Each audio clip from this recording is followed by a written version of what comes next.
오늘의 성경은 사도행전 1장 4절부터 11절까지입니다. 다 함께 봉독하시겠습니다.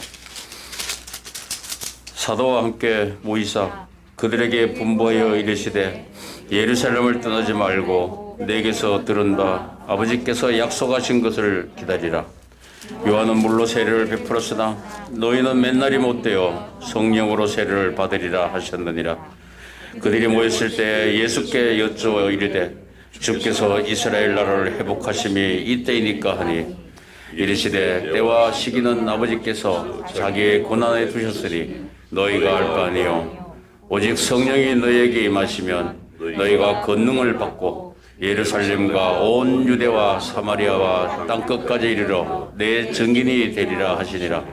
이 말씀을 마치시고 그들이 보는데 올려져 가시니 구름이 그를 가리어 보이지 않게 하더라.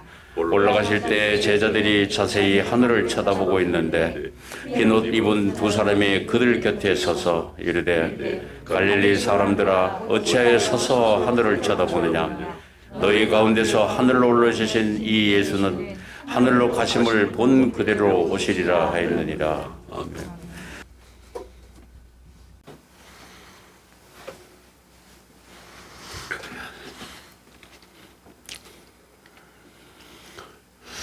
어, 1876년도에 있었던 조선과 일본이 맺은 이 강화도 조약 이후에 부터 서양 문물이 들어오기 시작해서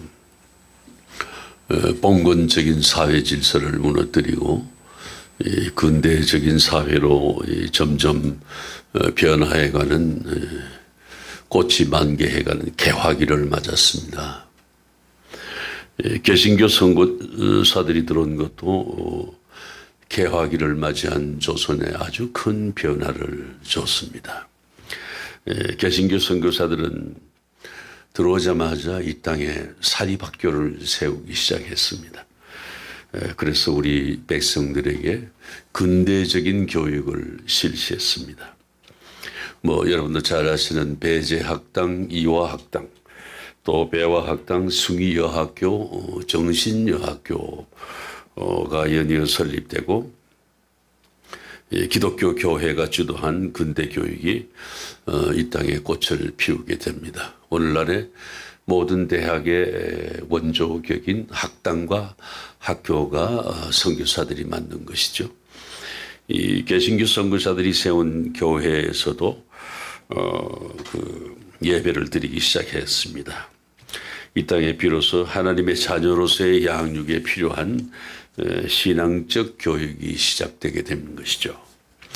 예배를 통해서 또 설교를 통해서 우리 선조들이 좀 더 거룩하고 좀 더 신령스럽고 조금 더 인간답게 좀 더 바른 하나님의 자녀로 양육이 되어진 것입니다.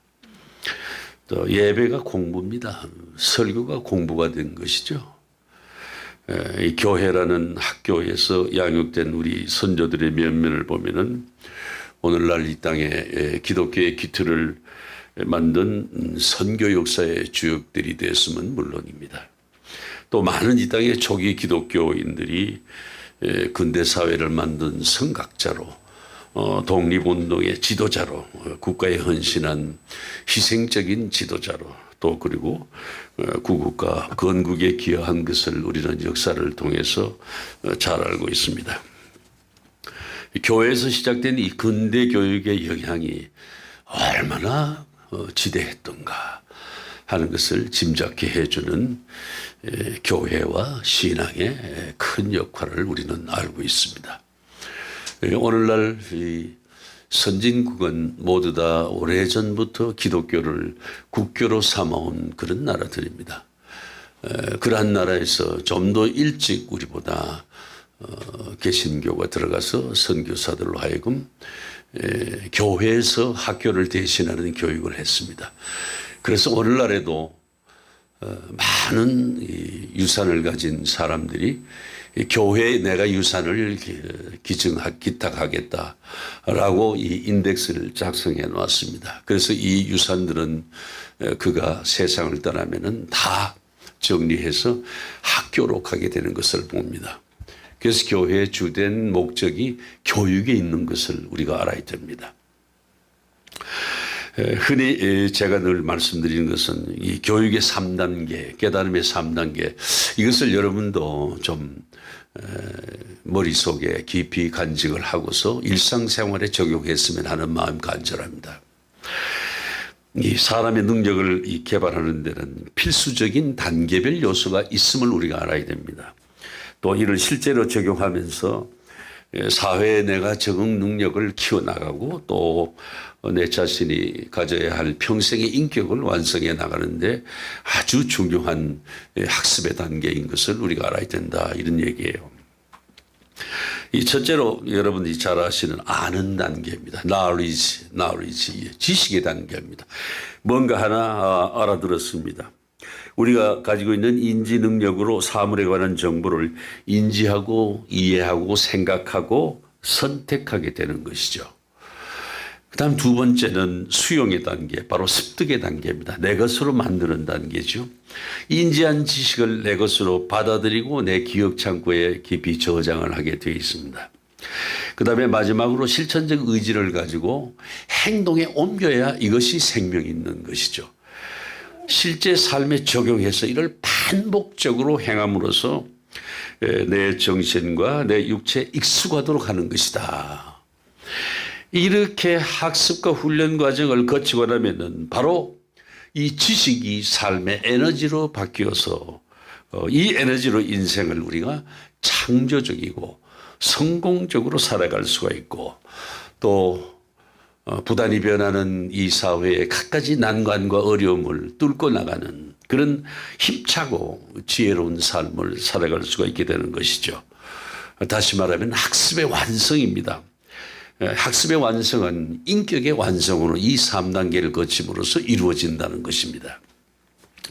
이 사람은 급변하는 이 세태에 적응하기 위해서는 부단히 공부하고 부단히 학습하고 진화하고 또 부단히 내가 실제 삶에 적용해서 반복적으로 실천적 의지를 가지고 하는 훈련이 필요하다. 여러분, 훈련이 얼마나 필요합니까? 우리는 빨리빨리 문화에 익숙해 있어서 훈련을 필요로 하지 않습니다. 그냥 아는 걸 가지고 삶에 적용합니다. 들은 풍월로 세상 살아가고 바로 내가 정의를 내리는 것이죠. 얼마나 위험한 얘기입니까? 그래서 사업을 하면 전부 다 실패하고 많은 이유가 거기 있습니다. 인생을 실패하는 확률이 더 많은 민족이라는 것이죠. 이것을 내가 알았으면 습득을 하고 습득을 했으면 실천적 의지를 가지고 내 삶에 적용해서 부단히 반복적으로 되풀이하면서 내 몸과 정신과 일체감을 가졌을 때 이것이 에너지가 된다.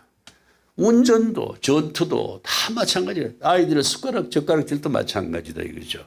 익숙하도록 했을 때 거기서 내가 밥도 먹을 수 있고 전투도 할 수 있고 운전도 할 수가 있다는 것이죠.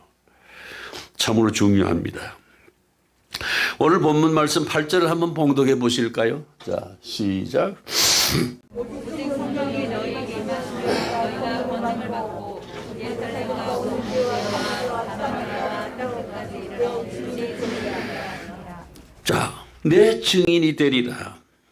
땅 끝까지 이르러서 너희가 권능을 받게 되면은 어떻게 성령이 너에게 임하면 너희는 능력이 생기고 힘이 생긴다 이런 것이죠. 그렇게 되면은 첫째 예루살렘과 우리 이웃을 말하는 것이죠. 온 유대와 국가를 말하는 겁니다. 그리고 사마리아와 외국을 얘기하는 거죠. 그리고 땅끝까지 이르러. 여러분 땅끝이 뭔지 아십니까? 땅끝은 바로 납니다. 나. 오늘 현재 내가 서 있는 이 자리에 있는 나의 나. 나부터 복음화하라 이런 얘기 옳습니다. 그래서 파급 효과를 가지라. 여러분 이 땅끝에 대한 개념은 여러 가지가 있지만 우선 나부터 완벽한 복음을 갖추라. 완벽한 신앙인이 되라. 완벽하게 성령으로 무장하라. 이런 말씀이에요. 이 부활하신 예수님의 지상명령 이 대사명입니다. 주님의 명령이에요. 땅끝까지 내 증인이 되리라. 너희 될 것이다. 틀림없이 되게 돼 있어. 이런 말씀이에요. 예수님께서 제자들에게 가장 중요한 명령을 하시는 장면이 바로 이 장면이.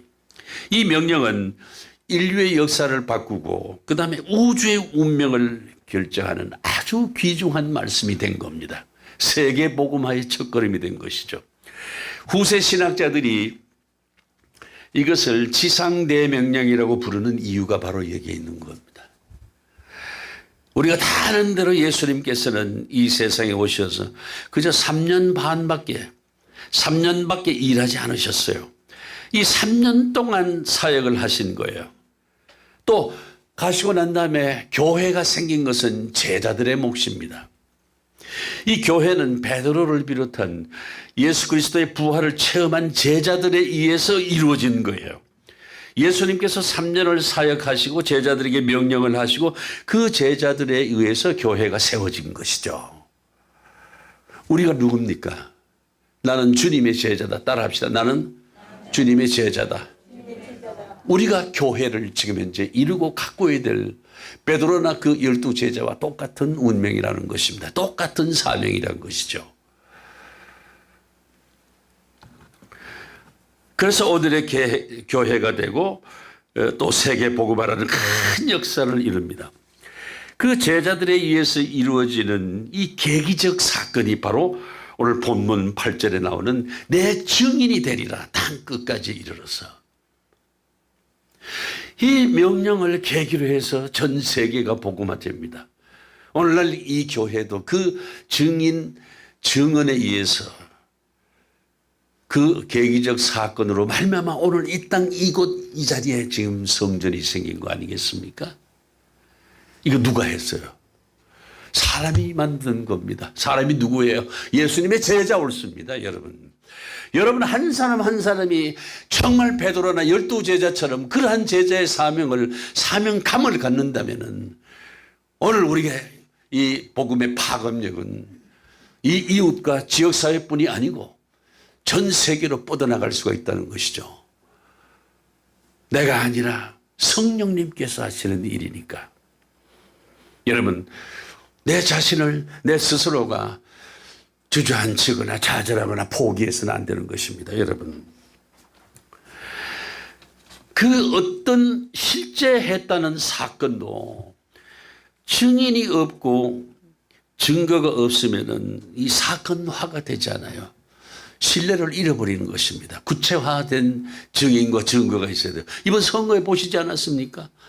모 후보가 무슨 내곡동 생태탕집에 갔는데, 뭐 옷은 윗도리는 뭘 입고 아랫도리는 뭘 입고 신발은 뭘 신고 페라가 뭘 신었고 그다음에 얼굴은 잘생겼는데 뭐 안경을 썼더라. 이렇게 구체적으로 얘기하는 이 상대편 후보를 공격하기 위해서 목격 사건을 사건화하기 위해서는 증인이 있어야 되겠기에 그 식당 주인과 아들이 동원돼서 증인으로 나온 거 아니겠습니까? 믿거나 말거지만 이처럼 사건이 사건으로서의 완벽하게 성립이 되기 위해서는 꼭 증인이 있어야 됩니다. 그렇지 않으면 그 사건은 땅에 묻히고 무용지물이 되는 것입니다. 그러니까 꼭 증인이 있어야만 하고 그 사건이 증인이 있으면 생명력과 가치를 가지게 된다는 것이죠. 설득력이 생긴다는 거예요. 모든 사람이 사실로 받아들인다는 얘기죠. 그래야만 파급력이 생기고 확장력이 생기고 재창조의 역사를 이룰 수가 있다. 증거가 없고 증인이 없이는 사건이 사건화되지 않는 것을 우리는 염두에 둬야 할 것입니다. 이제 예수님께서 부활하셨습니다. 십자가에 돌아가시고 만백성을 구원하시기 위해서 부활하셨어요. 이건 엄연한 사건입니다. 지난주에도 말씀이 우주적 사건이에요. 그리고 팩트입니다. 팩트, 사실이에요.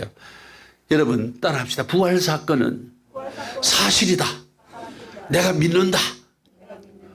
여러분 이거 단순한 얘기입니다. 여러분. 이 단순한 얘기가 우리의 운명을 좌우하고 세계 역사를 바꾸고 우주적인 지각 변동을 시키는 중요한 계기적 사건이고 말씀인 것입니다. 여러분. 그런데 지금 예수님께서 말씀하십니다. 너희가 내 증인이 되리라. 이 말씀을 부연 설명하면 너희가 내 증인이 돼야 되겠다 꼭. 너희가 내 증인이 돼야만이 내가 십자가에서 죽고 부활한 것이 그것이 생명력이 있지 않겠냐. 다들 믿어야 되지 않겠냐. 구속의 역사가 완성이 되지 않겠나. 그러니까 너희들이 꼭 내 증인이 되리라. 될 것이다. 이 강한 예수 그리스도의 의지가 포함되어 있는 말씀이 되리랍니다. 여러분 얼마나 간절하고 중요한 말씀이에요. 많은 사람들이 증인이 되라 이렇게 말합니다만 틀렸어요. 이 오늘 본문을 잘 봐야 되면 내 증인이 되리라.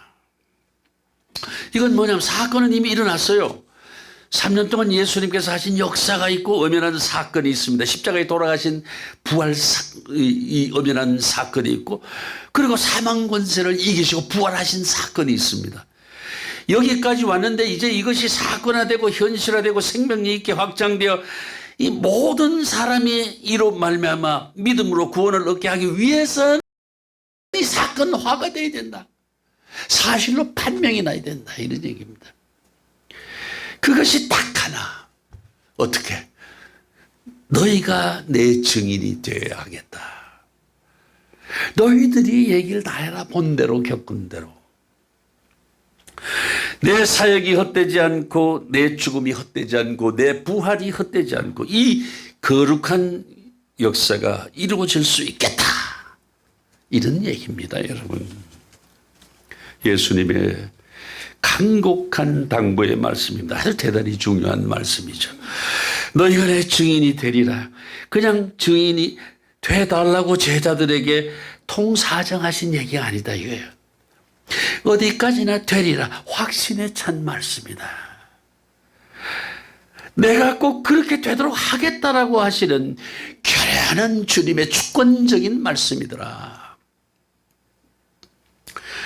부탁이 아니라 약속이자 예언적인 말씀임을 우리가 잊지 말아야 됩니다. 예수님께서 제자들을 부르셨습니다. 근데 예수님의 제자들은 대부분 보면은 보통 사람이에요. 근데 일설의 석가모니의 제자들은 다 귀족이에요. 이 당시로 보면은 보통 이하인 사람을 제자로 부르셨어요. 자, 갈릴리 바닷가에서 고기밖에 못 잡는 베드로를 또 제자 삼아서 부르셨지 않습니까? 또 가버나움 세관에서 당시에는 죄인 취급을 당하던 세리 마태를 부르셨습니다. 생활 현장을 찾아다니면서 이 사람 저 사람을 부르셨는데 굳이 말하면 자격이 별로 신통치 않은 사람들이었다 이런 얘기인 것이죠.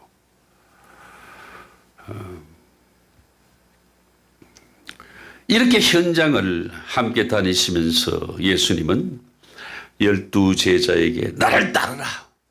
내게서 단디 배워라. 이렇게 하시면서 현장 교육을 하면서 다니셨습니다. 이렇게 현장을 함께 다니면서 제자들에게 기적을 보여주면서 또 진리의 말씀을 들려주시면서 이렇게 몸소 행해 보이시면서 이렇게 현장 교육을 아주 단단히 시키신 것입니다. 여러분. 그리고 십자가에 돌아가시고 3일 만에 부활하십니다. 그 놀랍고도 신비로운 사건이 이루어졌는데 제자들은 차마 부끄러워서 부활하신 예수님을 대면을 할 수가 없어요. 페이스 투 페이스 할 수 없어요. 예수님께서 빌라도 법정에 끌려가시고 십자가를 지셨을 때 제자들이 얼마나 비겁한 사내들인지 신변의 위협을 느껴서 전부 도망가거나 숨어버렸어요.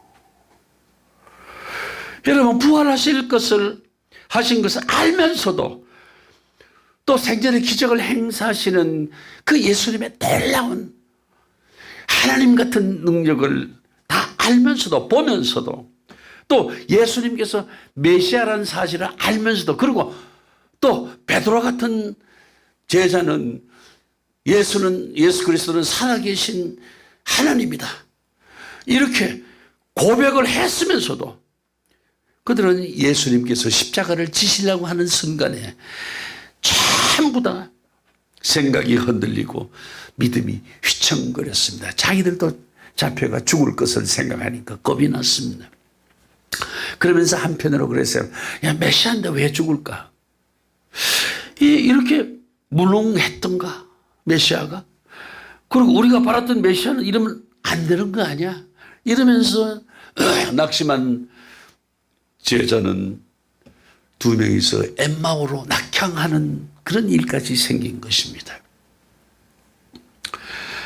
이런저런 실망과 낙심을 하면서 그들은 뿔뿔이 흩어지고 꼭꼭 숨어버렸습니다. 이것이 주님에 대한 기대와 낙심의 전말인 것입니다. 예수님께서는 얼마나 누누이 십자가 지실 것을 암시하고 직접 말씀하셨습니까? 우리가 다 알고 있지 않아요? 나와 함께 기도하자. 나와 함께 가자. 자기 십자가를 지지 않고는 나의 제자가 될 수 없다. 나는 십자가를 지고 3일 만에 다시 내가 살아나겠다. 라고 분명히 말씀하셨어요.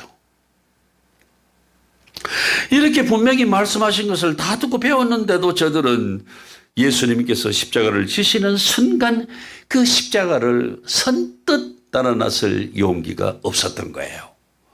죽을까 봐서. 그리고 오늘 부활하신 예수님 앞에 얼굴을 들지 못합니다. 그리고 말할 수 없는 부끄러움에 빠져 있습니다. 이제 창피해서 고개를 못 듭니다. 우리가 알고 있듯이 수제자인 베드로는 끌려가시는 예수님을 보면서도 3번씩이나 모른다고 하지 않습니까? 그냥 모른다고 한 것이 아니에요. 성경을 자세히 보면 마태복음 26장 69절 75절까지 훑어보면 이래요. 첫 번째는 부인합니다. 난 몰라. 두 번째는 난 맹세코 몰라. 그리고 세 번째는 저주합니다. 저주해요. 이 후세 신학자들이 베드로의 이 부인한 삼박자를 삼중부인이라고 부르게 되는 것입니다. 삼중부인. 따라합시다. 삼중부인.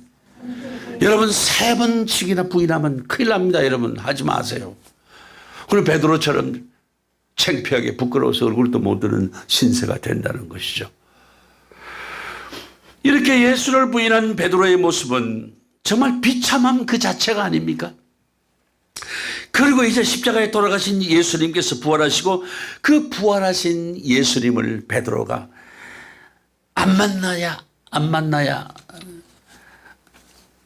만나지 않고는 못 배기고 만나지 않고는 못 배기는 그러한 지경이 돼서 만나게 됩니다. 예수님께서 말씀하십니다. 네가 나를 사랑하느냐 3번 묻습니다. 왜? 3번 부인을 했으니까요. 그리고 내 양을 먹이라 또 3번 말씀하십니다.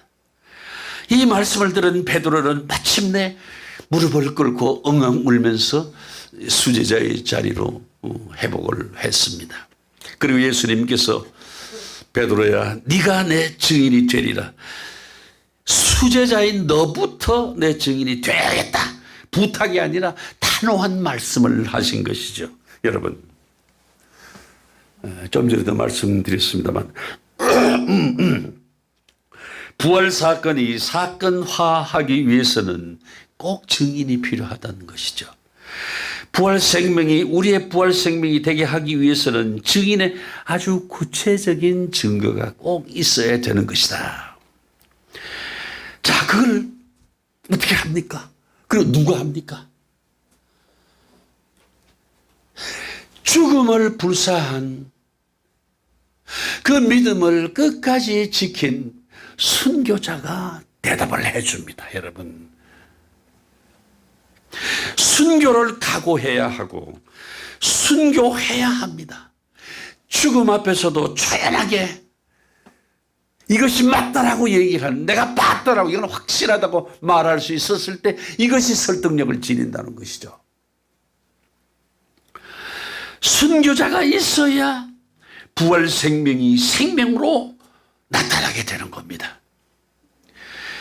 예수님의 부활을 믿는다고 하면서 순교를 두려워한데서야 말이 되느냐 이거예요.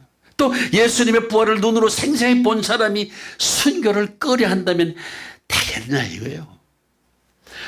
예수님처럼 죽으면 예수님처럼 다시 살아날 것을 믿는다면 왜 죽기를 꺼려하겠는가 이거예요.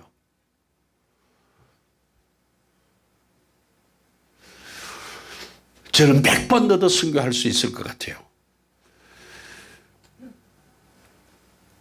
여러분, 이 영어로 순교자, 마터입니다. 마터. M-A-R-T-Y-R, 마터. 이 어원이 증인이라고 하는 헬라어 마르티스에서 비롯된 겁니다. 바로 뭐냐? 증인이 순교자라는 같은 의미예요. 증인은 죽음을 두려워하지 않는 순교적 자세로 내가 보고 들은 것을 확실히 증거해야 된다. 절대로 포기하거나 거둬들이지 말고 끝까지 증거할 수 있어야 된다. 증인은 순교뿐만 아니라 내가 두려운 마음으로 이것을 증언하고 죽음을 두려워하는 마음으로 내가 위축돼서는 안 된다. 예수님처럼 평안한 마음으로 기꺼이 십자가를 져야 되는 것이다. 요한복음 16장 33절에서 예수님 말씀하십니다. 너희가 내 안에서 평안을 누리게 하려 함이라. 내 안에 있으면 너희가 평안을 누릴 수 있다는 겁니다. 세상에서 너희가 환난을 당하나 담대하라. 왜? 내가 너 안에 있으니까.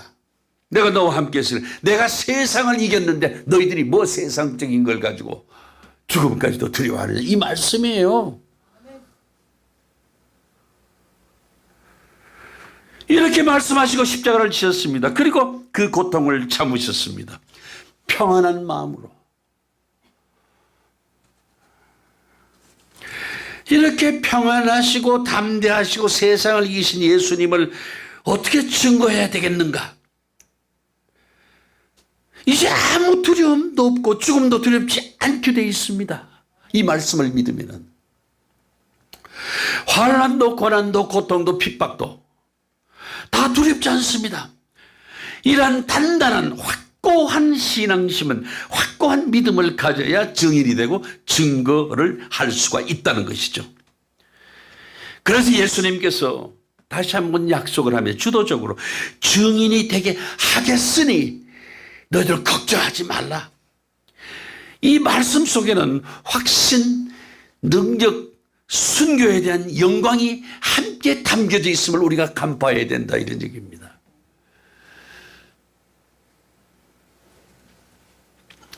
자, 그러면 어떤 사람이 증인이 될까요? 이 증인 될 자격이 도대체 뭘까요? 먼저 목격자가 돼야 돼요. 내가 눈으로 봐야 됩니다. 두 번째는 내가 함께 체험을 해야 돼요.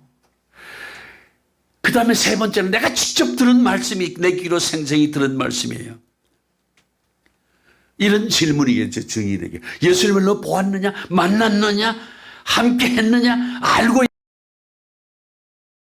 있느냐? 같이 밥 먹었냐?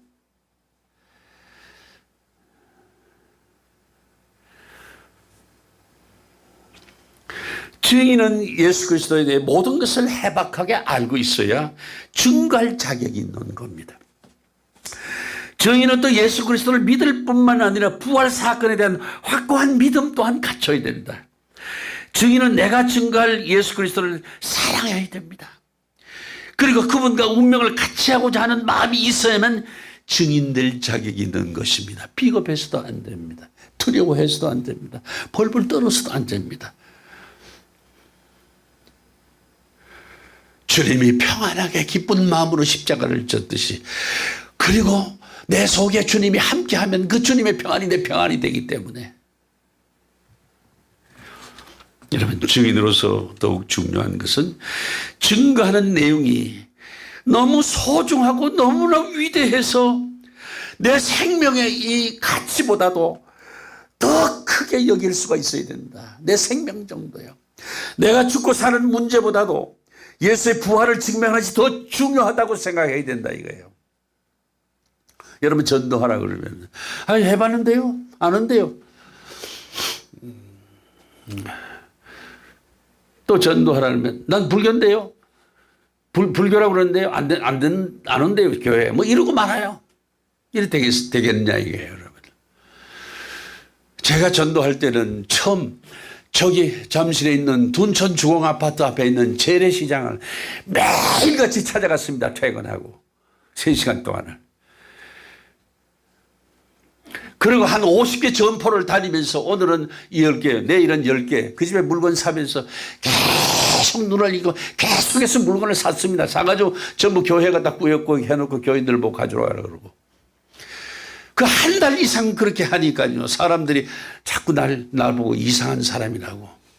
그 궁금해 하더라고요. 그 얘기를 했더니만 세상에 한 달 반, 2달이 되니까 전부 그 사람들이 교회로 나와서 교인 4명인 교회가 38명이 돼버렸어요. 그 통에 국밥 시큰 먹고 빵 시큰 먹고 생선도 있는 대로 다 사고 파, 양파 뭐 할 것 없이 여하튼 그 산점마다 다 다녔으니까요. 끈질기게 해야 됩니다. 끈질기게. 내가 죽고 사는 문제보다도 예수의 부활을 증거하는 것이 더 중요합니다. 죽음을 무릅쓰고 그 증언에 내가 생명을 걸 수 있을 때 순교할 수 있고 열매를 맺을 수 있는 것입니다. 여러분. 괜히 뭐 한 소리 해서 뭐 인사치레로 뭐 하나 데려오라니까 그 전에 우리 교회 강숙자 전도사님이라고 계셨는데 이분은 데려오라니까요. 사람을 하루에 5명, 10명씩 데려왔는데 나중에 알고 봤더니 일당을 줬더라고요. 7,000원씩, 8,000원씩. 그건 대단한 분이에요. 예. 처음엔 한 4, 5주, 뭐, 한 달은 몰랐어요. 그 사람 나와요. 계속 주일마다 일당 받는 거예요. 그렇게 해서라도 모셔올 수 있는 용기가 필요한 거 아니겠습니까, 여러분? 뭐, 내 목사가 얘기하면 전도해야 된다고 한번 얘기 찍혔다 말고 말이지. 체면 찾고 말이야. 자존심 찾고 말이지.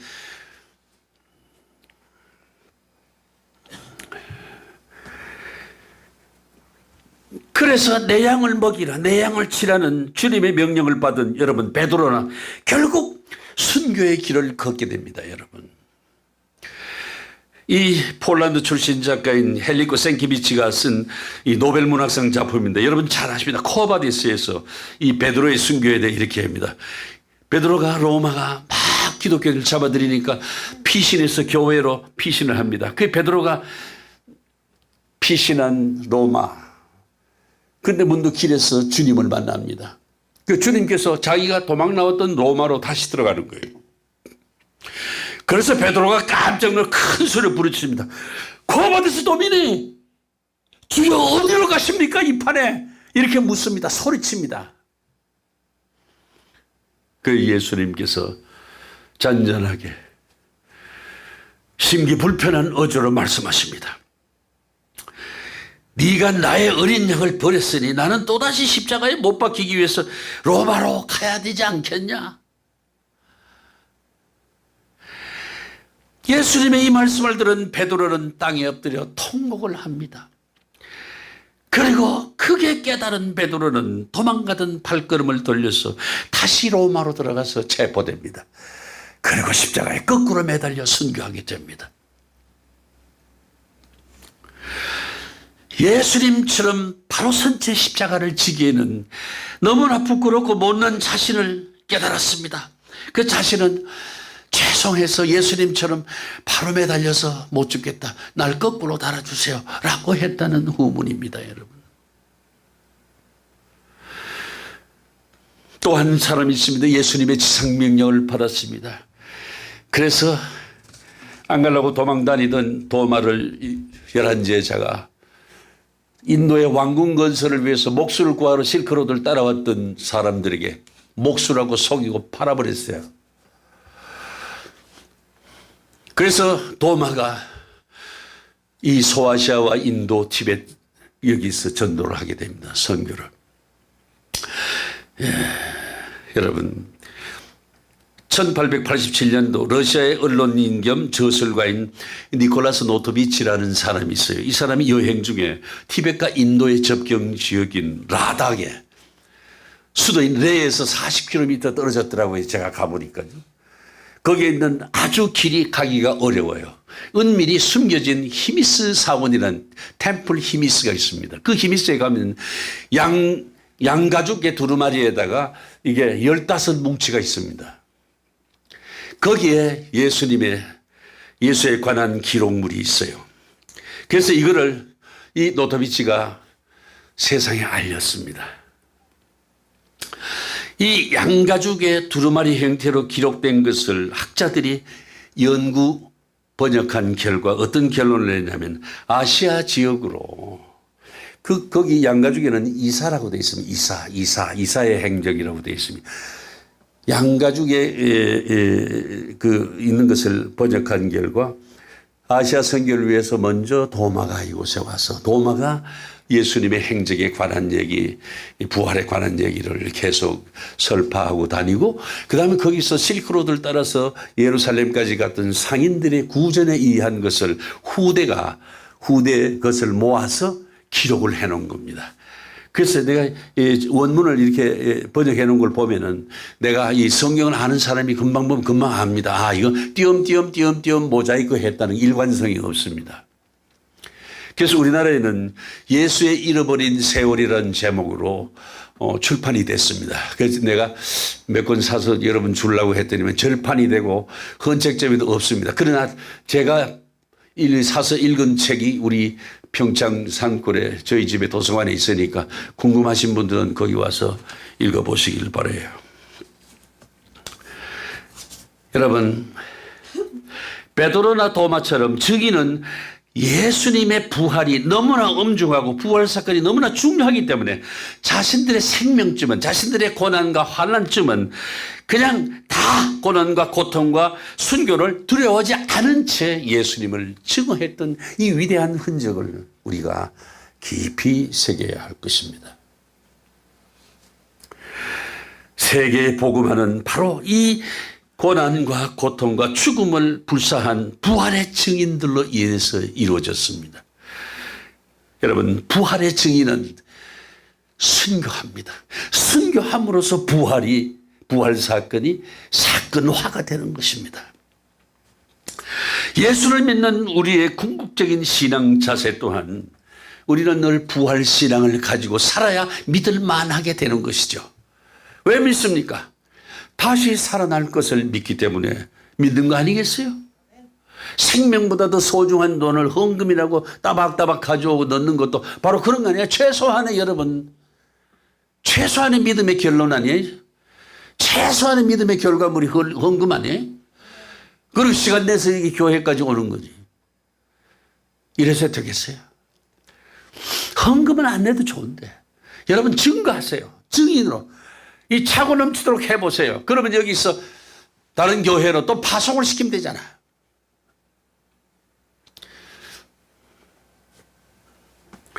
즉 우리의 일상을 순교적 신앙을 가지고 살아야 한다는 결론이에요.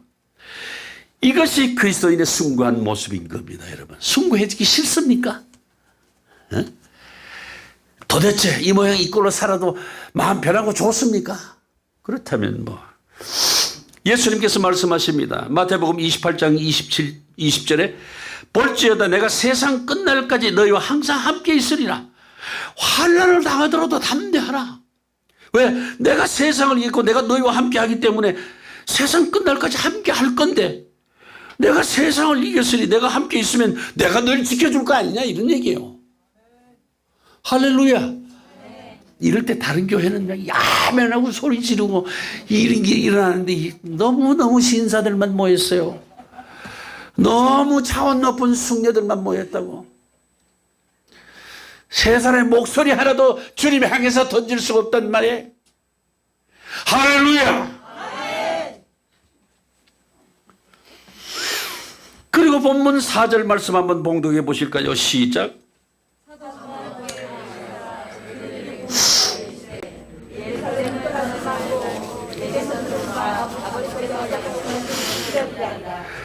자, 예루살렘은 영적으로 생각하면 교회입니다. 교회 상징이 예루살렘이에요. 즉 교회 중심적인 신앙을 가져라는 얘기로 너희들 교회에 머물라. 기다리라. 교회를 떠나지 말고 교회에 머물러 있으면서 열심으로 기도하라. 그리고 기도로 무장하라. 그리고 신앙을 굳건히 해야 된다. 이런 얘기예요. 아무 준비도 없이 갈 수 있습니까, 여러분? 전쟁에 참여하려면 큰 부단한 훈련을 해야 되는 거 아니냐 이런 얘기예요. 여러분 오늘날 많은 사람들이 자기중심적으로 믿음을 얘기합니다. 그러면서 난 예수를 믿는다고 말합니다. 근데 자신은 신앙인이라고도 말합니다.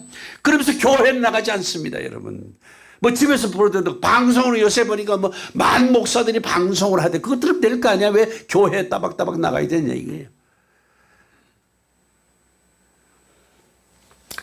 한마디로 잘못된 신앙이고 자기중심적 신앙이고 인본주의적인 신앙이다 이게. 자기 스스로가 다 판단 내버린단 말이죠. 이 믿는 자의 바른 의식이라고 하는 것은 그리스도의 몸된 교회를 떠나서는 구원이 없다는 사실을 알고 교회 출석을 소홀히 해서는 안 된다고 믿어야 한다 이런 말씀이에요. 그래서 여러분들이 나온 분들을 축하합니다. 할렐루야. 할렐루야. 증인이 되기 위한 전제 조건은 바로 교회에 머물러서 충분히 수련하고 무장하라 이런 얘기예요. 성령으로 강하게 무장해야 된다 이게야. 그래 백설불굴의 정신이고 그리고 임전무태가 된다 이런 얘기입니다. 여러분 매일매일 날마다 예배드리고 날마다 성령 충만함을 간구하고 기도하고 세상에 나가 그러고 난 다음에 복음을 전해야 된다. 그래서 그러고 나면은 하나님께서 만세 전에 이미 벌써 예정해 놓으신 선택된 사람들이 눈에 보이기 시작합니다. 여러분 영안이 열려서 보이게 된다는 말이죠. 전도 잘하시는 분들은 내가 저 사람한테 교회 나가지면 틀림없이 나갈 거라는 확신을 가지고 대든단 말이에요.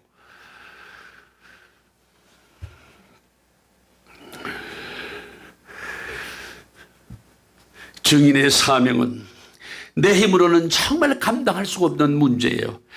하나님의 일이고 성령의 일입니다.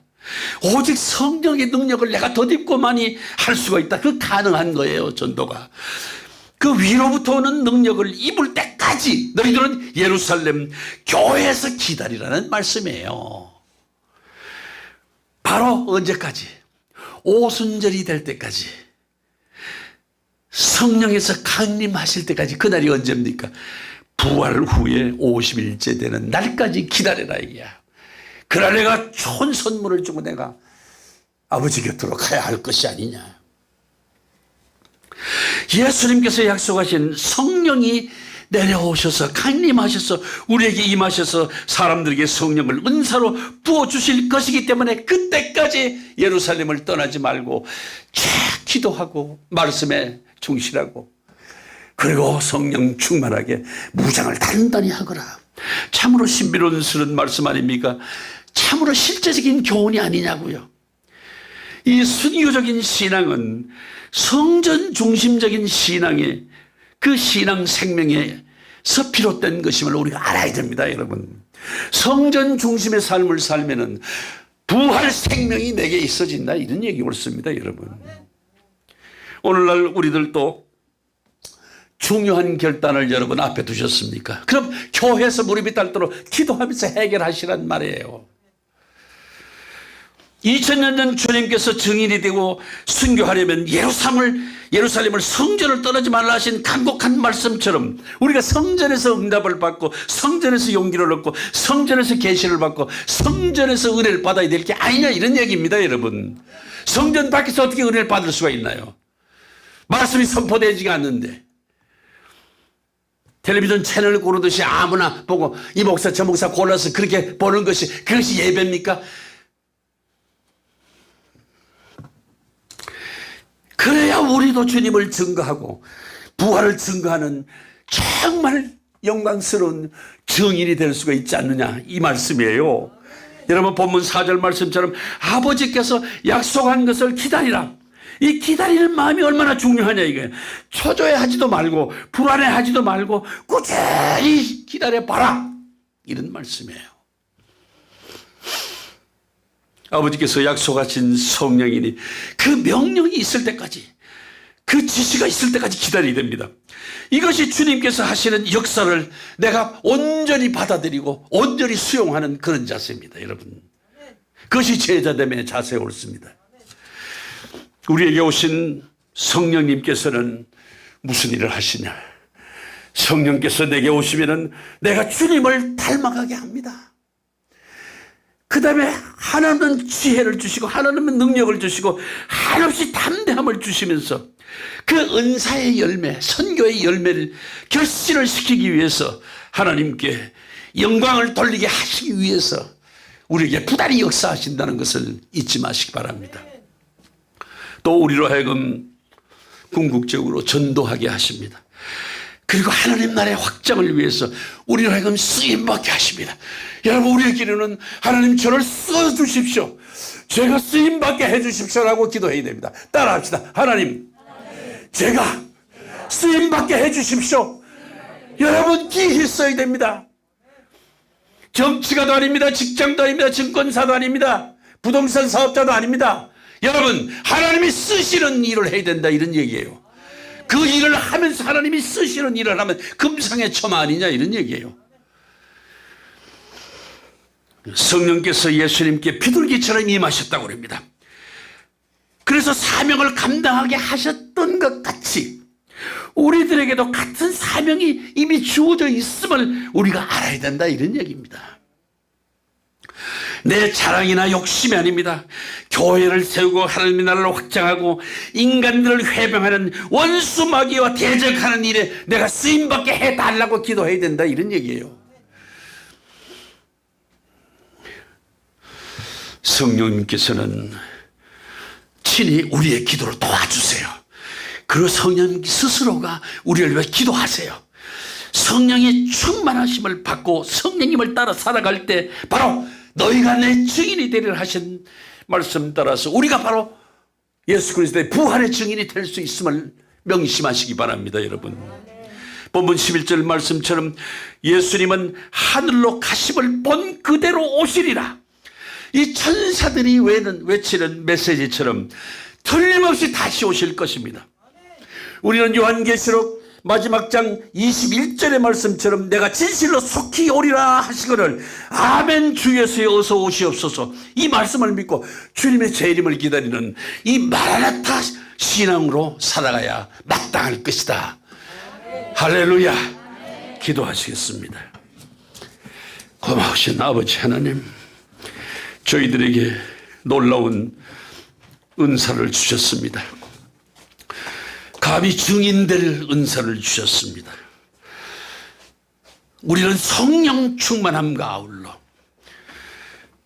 우리가 단단히 무장하고 나아가서 아버지의 나라를 확장하는 소중한 일에 쓰임받는 우리 모두가 될 수 있도록 하나님이여 저희에게 힘과 용기와 지혜를 거듭거듭 더해 주시옵소서. 예수 그리스도 이름으로 기도하옵나이다. 아멘. 좋으신 하나님, 좋으신 하나님, 참 좋으신 나의 하나님, 우리의 기도를 응답해 주시네. 참 좋으신 나의 하나님, 한없는 축복을 우리에게 주시네. 참